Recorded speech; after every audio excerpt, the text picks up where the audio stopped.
Assalamualaikum warahmatullahi wabarakatuh. Alhamdulillah nahmaduhu wa nasta'inuhu wa nastaghfiruh wa na'udzu billahi min shururi anfusina wa sayyiati a'malina man yahdihillahu fala mudilla lahu wa man yudlil fala hadiya lahu. Asyhadu an la ilaha illallah wahdahu la syarika lahu wa asyhadu anna Muhammadan 'abduhu wa rasuluh. يا أيها الذين آمنوا اتقوا الله حق تقاته ولا تموتن إلا وأنتم مسلمون.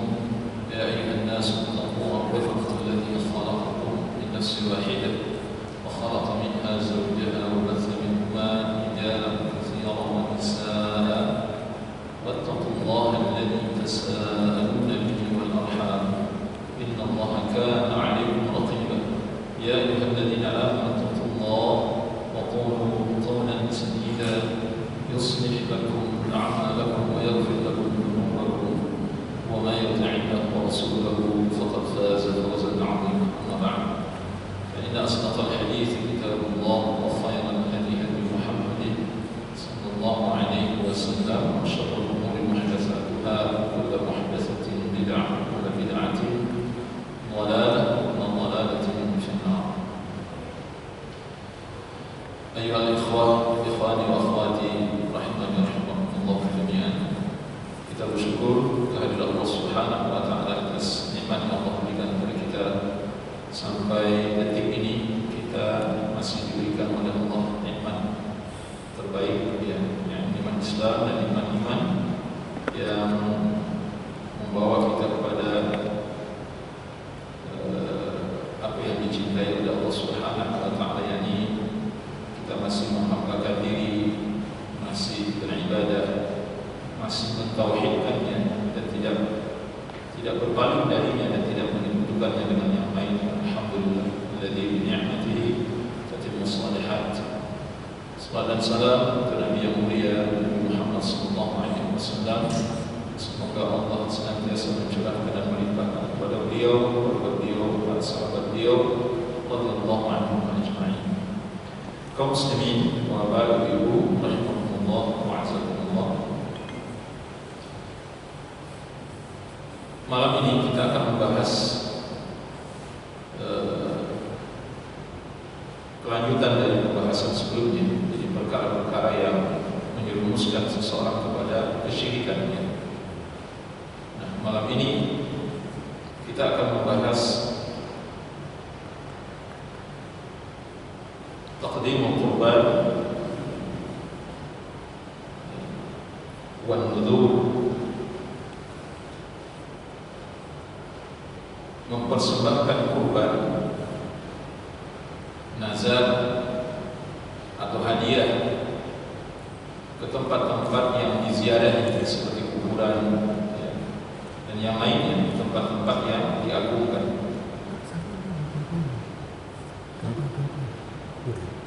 Jadi ini tema khusus, ya.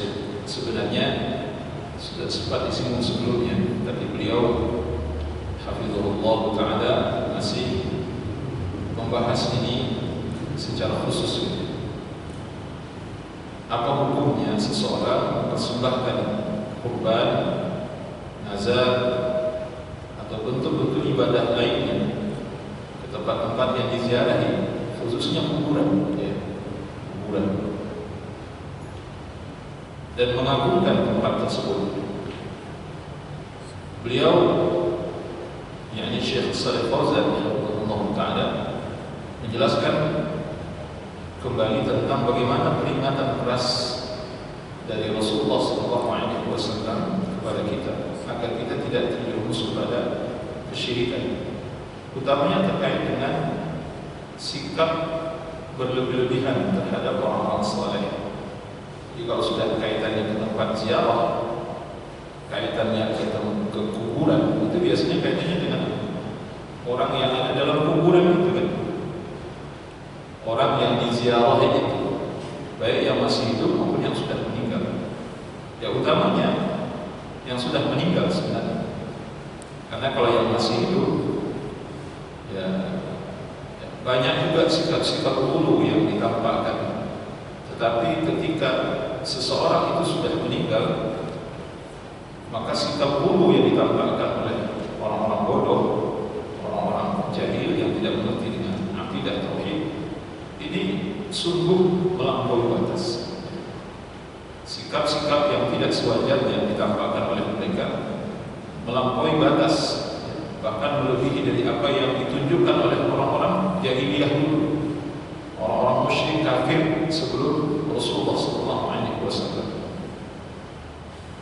Jadi kesyirikan yang terjadi hari ini atau di zaman kita hari ini, Bapak Ibu rahimahullah, benar sebagaimana disebutkan oleh Syekh Al-Tamimi, ini lebih parah keadaannya dibandingkan dengan kesyirikan orang-orang dulu. Jadi kalau orang-orang dulu itu sepertinya benar mereka melakukan kesyirikan, tapi terlihat seperti masih wajar gitu. Jadi tidak terlalu over gitu. Tapi kalau di zaman kita hari ini itu kesyirikan justru melampaui batasnya. Apa yang tidak pernah dilakukan oleh orang dulu ada sekarang. Sebutlah. Apa yang tidak pernah ada dulu itu ada sekarang. Sama seperti bentuk ragam maksiat yang terjadi hari ini. Dulu itu mungkin tidak pernah terjadi, tapi hari ini terjadi. Dulu tidak pernah dilakukan oleh orang, tapi sekarang itu dilakukan oleh orang. Jadi perbuatan dosa dan maksiat itu jauh lebih parah dilakukan oleh generasi zaman kita hari ini dibandingkan dengan generasi-generasi terdahulu. Subhanallah. Oleh karena itu Rasulullah SAW menutup pintu rapat-rapat sebenarnya agar tidak terjadi kesyirikan ini, khususnya terhadap orang-orang saleh. Nabi SAW misalnya dalam satu hadis yang diriwayatkan oleh Imam Ahmad, Imam At-Tirmidzi, Imam Ibnu Majah dari sahabat Abdullah bin Abbas, iyyakum wal wudu fid din fa innama ahlaka man kana qablakum al-wudu fid din. Kata Nabi SAW, jauhi oleh kalian sikap atau sikap melampaui batas atau sikap berlebih-lebihan di dalam agama. Karena sesungguhnya kata Nabi, orang-orang sebelum kalian binasa dan dibinasakan oleh Allah itu karena sikap berlebih-lebihan mereka di dalam beragama. Ya Allah firmankan dalam surah Nisa ayat 171 ya. 171. Ya ahlal kitab la taghlu fi dinikum wa la taqulu 'ala Allahi illa al-haq. Kata Allah Subhanahu wa taala kepada ahli kitab, ya ahlal kitab, wahai ahli kitab, janganlah kalian bersikap ghulu di dalam agama kalian. Jangan kalian bersikap ghulu. Ya, ghulu itu melebihi dari apa yang seharusnya. Bahkan ghulu yang dimaksud di sini sebenarnya itu keluar dari garis yang sewajarnya. Kalau ghulu dalam artian misalnya seperti ada para sahabat, 3 orang yang datang kepada Nabi kepada istri-istri Nabi SAW. Mereka menanyakan tentang ibadah Nabi SAW. Bagaimana ibadah Rasulullah? Ibadah salat malam Rasulullah. Dijelaskanlah oleh istri-istri Nabi SAW. Rasulullah itu salat malam. Beliau juga tidur. Beliau salat malam. Beliau juga tidur. Puasanya bagaimana? Rasulullah SAW berpuasa, tapi beliau juga berbuka. Kemudian beliau juga menikah. Kemudian ada sahabat mengatakan, ada menurut saya, ya. Kata yang satu, saya sholat malam dan tidak tidur. Yang kedua mengatakan, saya berpuasa dan tidak pernah berbuka. Yang tiga mengatakan, saya tidak mau menikah. Ini ghulu atau bukan? Ghulu, itu bentuk ghulu sebenarnya. Tapi ini ghulu masih dalam koridor, kalau kita perhatikan itu masih apa ya? Itu masih dalam koridor ibadah yang sah. Kalau ada orang sholat sepanjang 10 malam dan dia tidak tidur, Sebenarnya Nabi pernah melakukan itu, tetapi tidak terus-terusan. Pernah Nabi melakukan sholat semalam subuh dan beliau tidak tidur, itu ada. Tapi di waktu-waktu kritis seperti beliau memohon pertolongan Allah pada saat keesokan harinya akan melakukan perang Badar, itu sahih hadis. Jadi sahabat Ali bin Abi Thalib, ya, dari Abdullah bin Abbas, Ali bin Abi Thalib meriwayatkan hadis itu. Kemudian Nabi SAW pernah puasa wisal misalnya. Jadi ada, kalau tidak ini masih, tapi itu dilakukan oleh Nabi tidak terus-menerus. Nah ini sahabat karena mungkin melihat diri mereka tidak sebanding dengan Nabi SAW dan ibadah mereka sedikit sekali. Gak ada apa-apanya kita ini dibandingkan dengan Rasulullah SAW. Ditambah lagi kita ini tidak seperti Nabi. Nabi itu diampuni dosanya yang lampau dan yang akan datang. Jadi beliau tidak masuk surga. Sementara kita berbeda dengan Rasulullah SAW. Oleh karena itu kata sahabat, saya sholat malam tidak tidur. Sebab dilakukan oleh siapa misalnya Abdullah bin Amr bin As radhiyallahu anhu. Ketika beliau menikah, ditanyakan kepada istrinya, bagaimana suamimu? Ya, suami saya adalah orang yang saleh, orang yang sangat baik, yang bertakwa kepada Allah.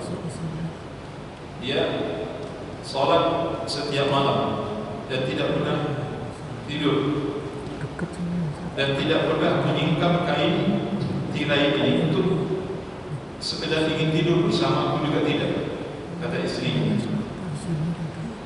Maksudnya apa ini? Abdullah bin Amr bin As itu setiap malam sholat dan tidak pernah tidur. Setiap karena dia baru saja punya istri. Kalau untuk ukuran kita, Bapak Ibu mungkin sholat malamnya enggak. Istri itu yang ditongkrongin tiap malam baru nikah. Istrinya cantik lagi. Ya, orang apa namanya, memiliki kedudukan, cantik lagi. Itu sebenarnya dipilihkan oleh ayahnya Amr bin As. Tapi ternyata itu tidak membuat hati Abdullah berbalik. Tetap saja kebiasaannya setiap malam dia sholat dan tidak mempedulikan istrinya, sampai kain tirai tempat tidur ini sama sekali tidak disingkap. Aku tidak diperhatikan olehnya. Masya Allah. Baik, benar. Nah ini saja itu dinilai tidak pernah di dalam agama. Padahal itu ibadah masyru'. Maksudnya ibadah itu dicontohkan oleh Nabi SAW. Tapi kan ini dilakukan terus.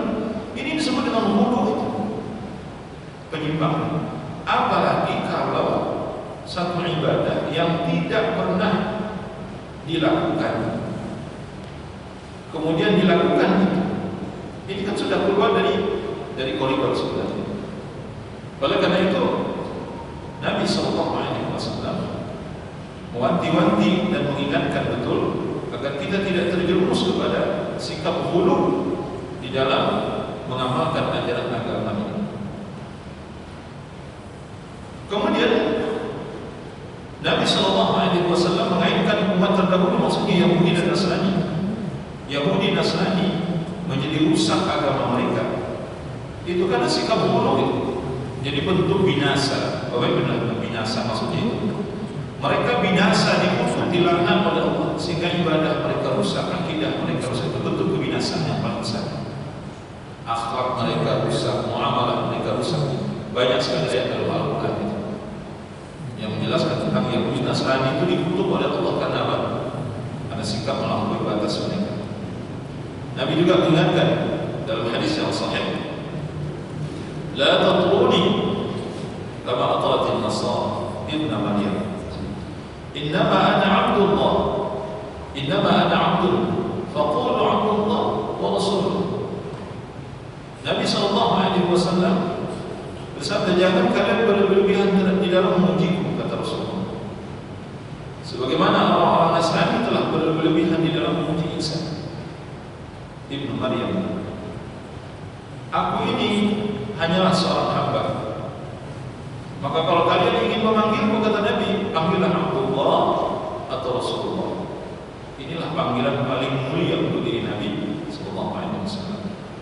Nabi sallallahu alaihi wasallam tidak mau disanjung-sanjung melebihi dari apa yang telah Allah berikan kepada dirinya. Dan berulang-ulang kali hadis yang kita bacakan, kata Nabi, la uhibbu an tarfa'uni fawqa manzilati allati anzalani Allah alaihi. Anzalani Allah. Kata Nabi sallallahu alaihi wasallam, aku tidak suka kalian mengangkatku, meninggi-tinggikan aku, menyanjungku melebihi derajat yang Allah berikan terhadap diriku. Wa'ilullah Allah subhanahu wa ta'ala. Kemudian kisah cerita dari seorang sahabat Abdullah bin Syikhir, kalau saya tidak salah, ketika beliau menemani Bani Amir menemui Rasulullah SAW. Jadi ada delegasi dari Bani Amir bertemu dengan Rasulullah SAW. Nah, ketika itu setibanya di hadapan Nabi SAW, sebagian sahabat dari kalangan Bani Amir ini menyebut Nabi, Anta Sayyidina. Langsung Nabi jawab ketika itu, As-Sayyid Allah Tabaraka wa Ta'ala. As-Sayyid Allah Tabaraka wa Ta'ala. Apa kata Nabi ketika itu? Sayyid itu hakikatnya adalah Allah Tabaraka wa Ta'ala. Maksudnya Sayyid itu hanya haknya Allah secara mutlak. Itu maksudnya. Apa namanya? Sayyid yang sesungguhnya itu Allah. Dan setelah itu kata Abdullah bin Syikhir, sebagian dari kami mengatakan lagi, anta man ahsanu minna. Engkau adalah orang yang terbaik di tengah-tengah kami, dan engkau adalah anak orang terbaik yang ada di tengah-tengah kami. Engkau adalah sayyid kami, engkau adalah anak dari sayyid kami. Ya, kalimat-kalimat yang itu. Maka kata Nabi SAW, qulu biqaulikum, ucapkanlah kalimat-kalimat yang biasa kalian ucapkan.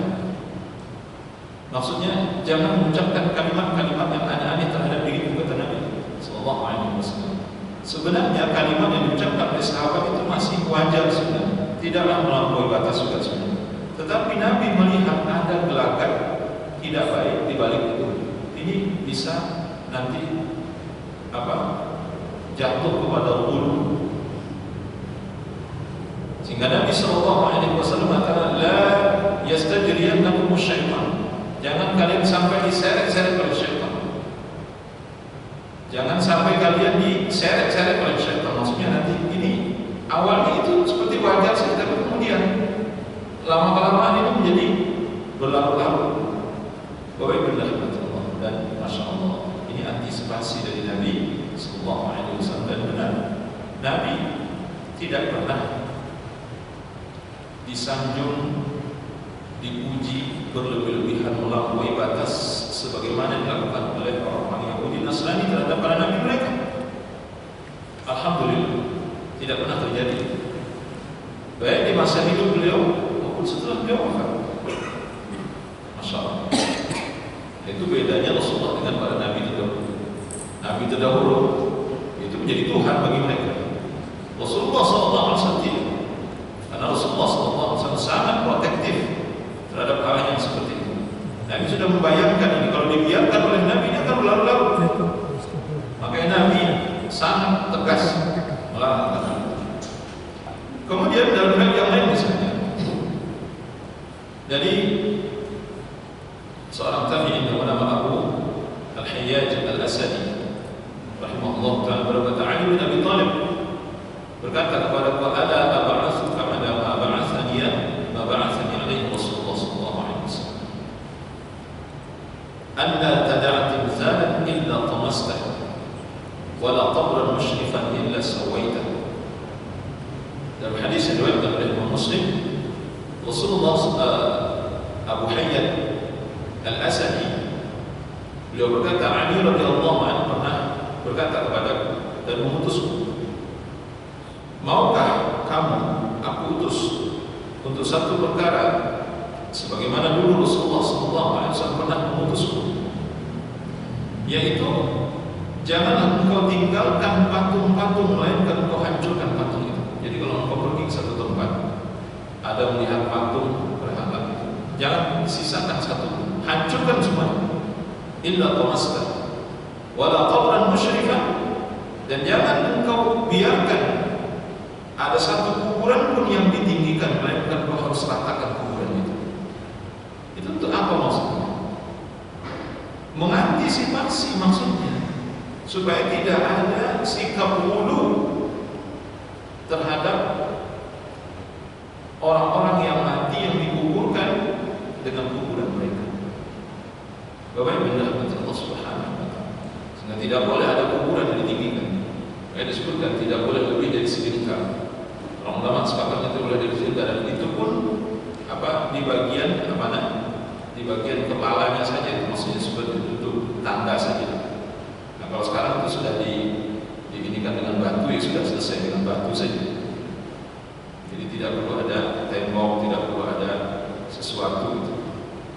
Karena hal-hal yang membawa kepada sikap hulu, yang memancing sikap hulu, terutama sekali orang-orang bodoh yang tidak mengerti, ya, yang menarik perhatian mereka. Karena orang-orang jahil, kalau benar-benar itu, yang unik-unik itu menjadi pemancing bagi mereka untuk melakukan tindakan-tindakan di luar batas. Ya, kalau kita yang sudah belajar mungkin barangkali biasa saja. Kita melihatnya biasa-biasa saja karena kita sudah belajar, kita tahu juga kaidahnya. Tapi mereka yang tidak mengerti gitu, itu melihat yang aneh-aneh, ada ukuran aneh-aneh itu menjadi apa? Menjadi kesempatan bagi mereka. Apa beda ya kuburannya? Ini kuburannya kok lebih istimewa, ya. Ya sudah. Itulah yang membawa mereka, memancing mereka untuk melakukan sesuatu yang di luar batas. Nabi SAW juga mengatakan dalam satu hadis dari sahabat Jabir bin Abdullah radhiyallahu anhu, "Naha Rasulullah sallallahu alaihi wasallam an tajassis al-qabr wa an yaqula 'alayhi wa an yubna 'alayhi bina'un." Rasulullah sallallahu alaihi wasallam, kata sahabat Jabir bin Abdullah, melarang untuk mengampuri kuburan. Mengampuri ini ngecat atau mewarnai. Kalau dulu kan ngecat, tapi itu lebih ini ke adanya cuma kapur kan, cuma putih doang. Dulu mana ada warna-warni kan. Dulu warnanya ya cuma putih-putih. Itu apa itu? Pakai kapur gitu maksudnya. Rasulullah melarang mengampuri kuburan, maksudnya mewarnai. Atau kalau sekarang dikasih keramik yang macam-macam, ada keramik putih, ada keramik merah, ada keramik apa gitu, biar terlihat biar terlihat indah. Ini dilarang oleh Nabi. Dan para ulama mengatakan hukumnya haram. Ya, hukumnya haram. Ya. Kalau tindakan itu sih memang itu bukan tindakan syirik sebenarnya, tapi itu memancing orang untuk berlebih-lebihan jadinya. Wa yaqulu 'alaihi, dan Nabi melarang duduk di atas kuburan. Ini perlu diingatkan kepada sebagian kaum muslimin yang mengantar jenazah, kadang-kadang itu duduk di kuburan. Tidak boleh. Allah Subhanahu, duduk di kuburan itu duduk. Apalagi kuburan kita pakai apa? Pakai batu begitu, pakai ya seakan-akan mempersilahkan orang-orang, capeknya bukan main. Mungkin tadi ngantar ya, orang kuburan udah panas terik begitu, apalagi kuburan ini di bawah pohon, ini sudah diduduk situ. Itu tak boleh duduk di kuburan. Dilarang oleh Nabi Sallallahu Alaihi Wasallam. Meski yang dimaksud duduk di sini itu duduk dalam artian bersikukuh di sana, dalam bentuk pengagungan terhadap kuburan itu. Sebenarnya duduk biasanya nggak boleh di kuburan gitu. Orang minta disuruh copot sepatu, sendal, gitu. Saya ingatkan ya, bahwa kalau ke kuburan itu jangan pakai sendal. Dan sunnahnya harus kita terapkan, Pak, biar dilihat oleh orang-orang yang nggak ngerti. Karena kebanyakan pengantar jenazah kuburan nggak pakai sendal. Bapak perhatikan. Rata-rata ini yang mengantar jenazah kuburan nggak buka sepatu, nggak buka sendal, masuk aja.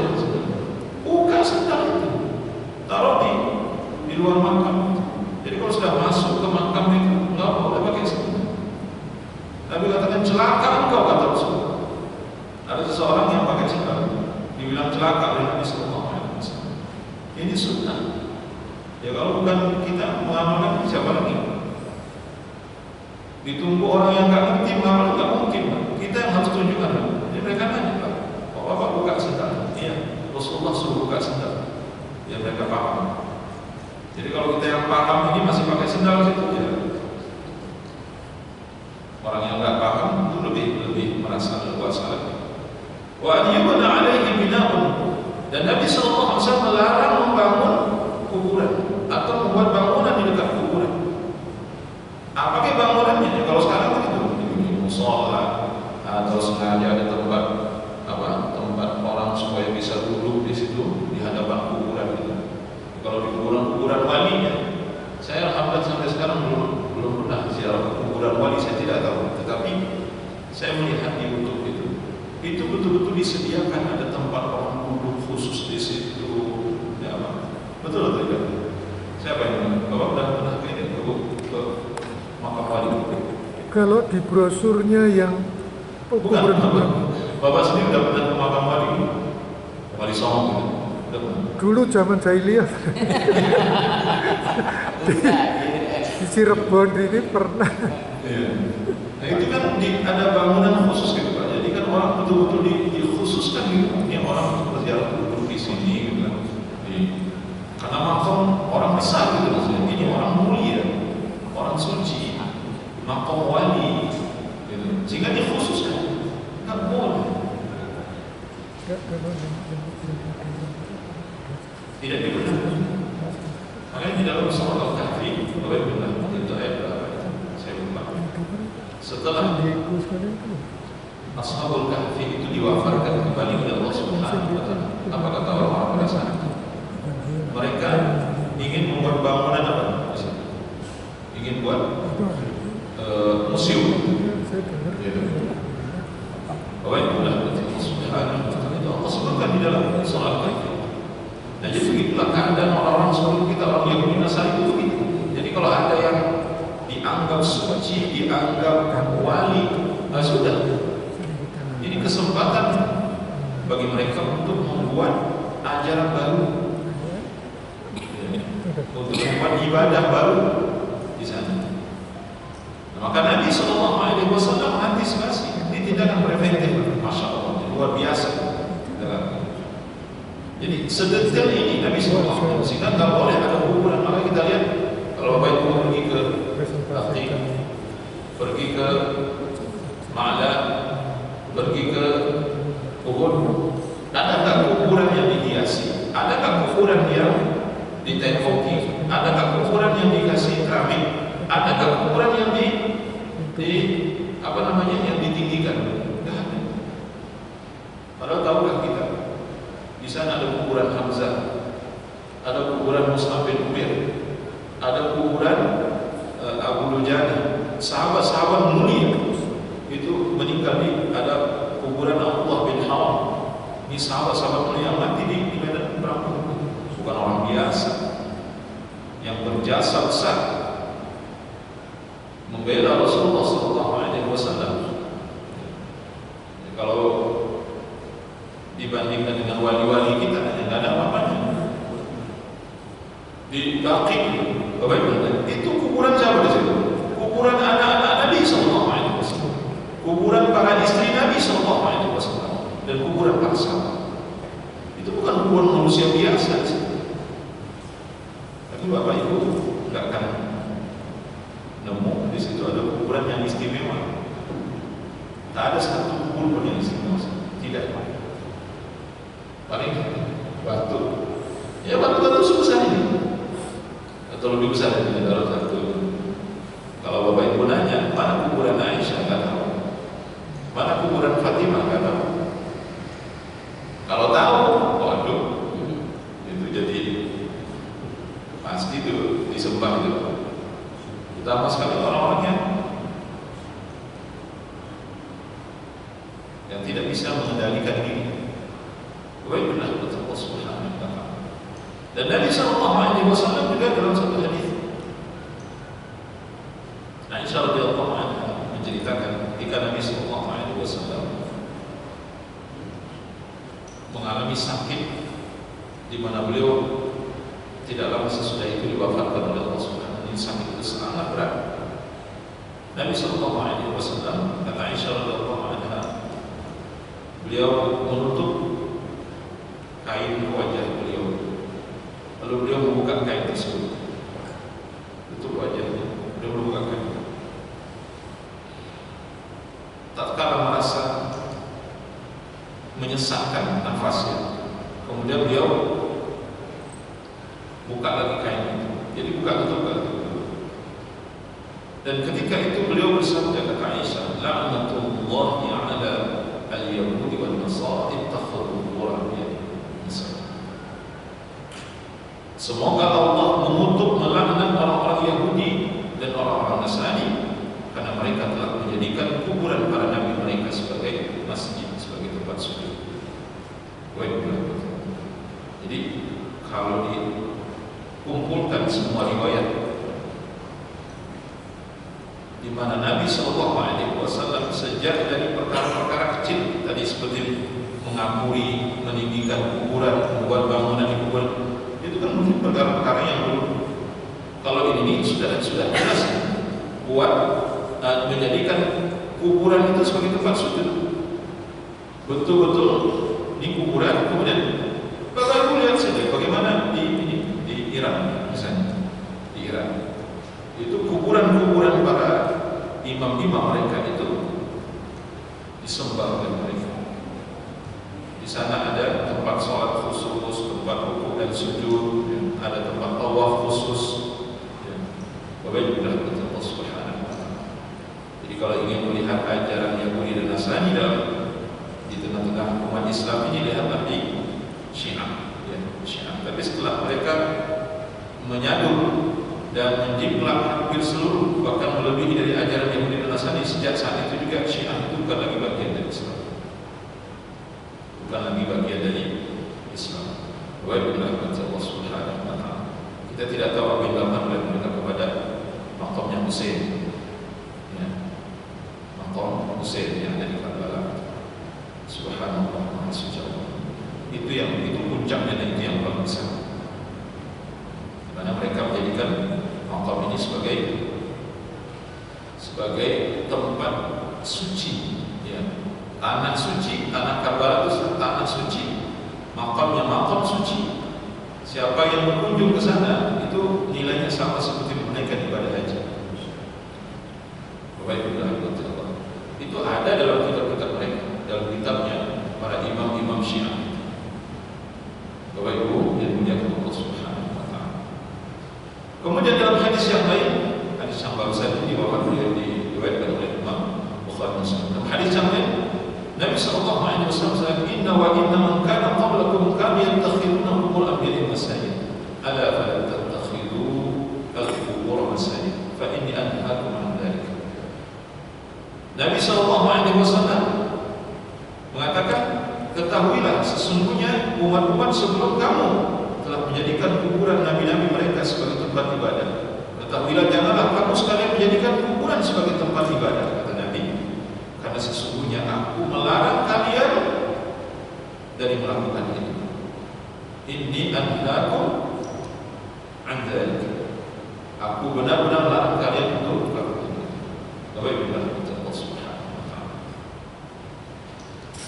Jadi menjadikan kuburan sebagai tempat sujud itu maksudnya betul-betul kuburan itu mereka sujud di sana karena ada keyakinan tersendiri tertentu sehingga mereka sujud di sana. Jadi sebagaimana dilakukan oleh orang-orang Yahudi Nasrani, dilakukan oleh orang-orang Syiah, dan dilakukan oleh umat Islam hari ini yang mengikuti jejak langkah Syiah.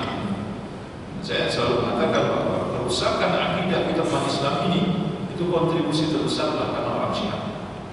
Dan ajaran-ajaran syirik yang di Indonesia ini, Pak, itu 100%, ya, hampir 100% itu meniru, menjiplak ajaran Syiah.